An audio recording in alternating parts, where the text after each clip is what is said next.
Before we begin, I want to provide a brief report on the unprecedented success our country has been witnessing in recent weeks.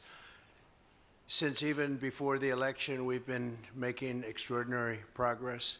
The American people gave us a clear mandate to save our country, and we won all 7 swing states by large margins, historic. Very importantly, we won the popular vote by millions and millions of votes. Also, all 50 states, as you know, shifted toward the Republican Party, and that's never happened before. All 50, every single one of them. In our first week in office, we set records, taking over 350 executive actions. That's not been done before.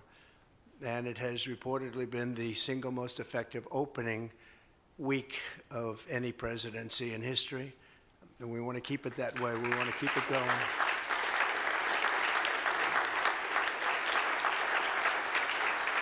We want to keep it going. We've broken from decades of failed Washington policies and restored common sense and sanity to our government. We've unleashed American energy, and we've already achieved record low illegal immigration. As you see, there's nobody trying to get in. And that's what we've been waiting for a long time, and gotten woke ideologies out of our government and out of our military. The water has now begun flowing in California as we continue to increase the flow in coming days. Nobody's seen anything like that, and I've also taken strong action to regain control of the Washington bureaucracy. Just for clarification purposes, because it was incorrectly reported yesterday, we have informed the federal workforce, which they've looked to do for many years, that if they're working for the federal government, they must show up to the office on time and on schedule. We don't want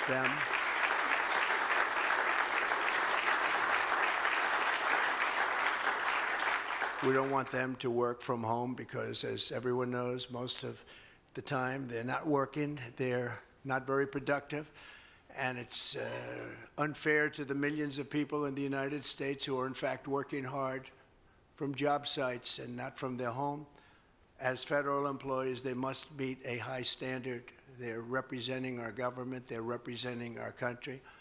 If they don't agree by February 6th to show up back to work in their office, they will be terminated, and we will therefore be downscaling our government, which is something that the last 10 presidents have tried very hard to do but failed.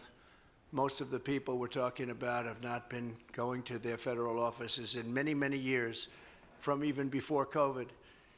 But they have nevertheless been paid. Some have worked, some haven't worked, and most of the studies say that some have just gone through the motions. We may ask these people to prove that they didn't have another job during their so-called employment with the United States of America, because if they did, that would be unlawful. As you understand, a lot of people are getting paychecks, but they're actually working other jobs, so they'll have to prove that to us that they weren't. In any event, we're requiring them to show up to work or be terminated. We think a very substantial number of people will not show up to work, and therefore our government will get smaller and more efficient, and that's what we've been looking to do for many, many decades, frankly.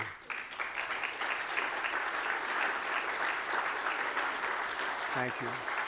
In addition, there was a short-term pause or funding freeze on certain discretionary spending payments, such as government grants, only for us to quickly look at the scams, dishonesty, waste, and abuse that's taken place in our government for too long.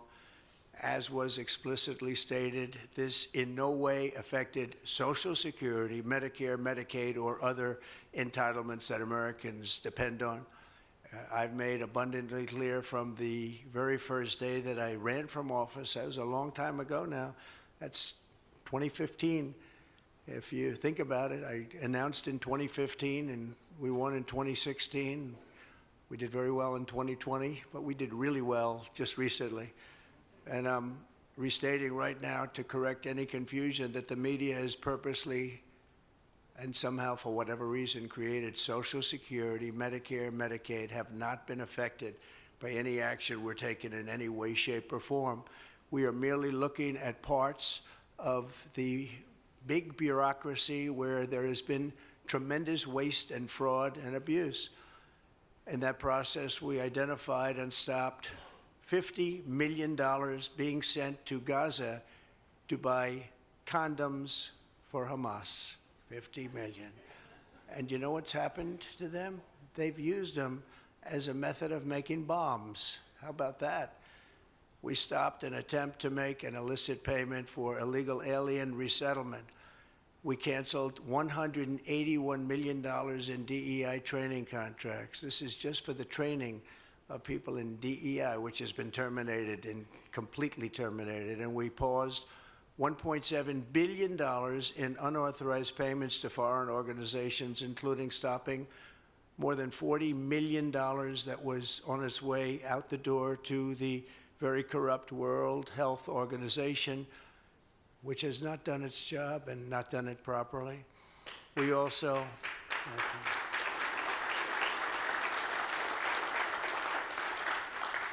blocked $45 million for diversity scholarships in Burma. 45, that's a lot of money for diversity scholarships in Burma. You can imagine where that money went. These were the types of payments, and many others. I could stand here all day and tell you things that we found, and we have to find them quickly because we want the money to flow to proper places. But these were the payments and types of payments affected by the temporary freeze, and the American people strongly support these efforts. I talked about it during the campaign, and they voted for us in record numbers. Every single day, we're now putting America first and fighting to get the most out of every single tax dollar for our great citizens.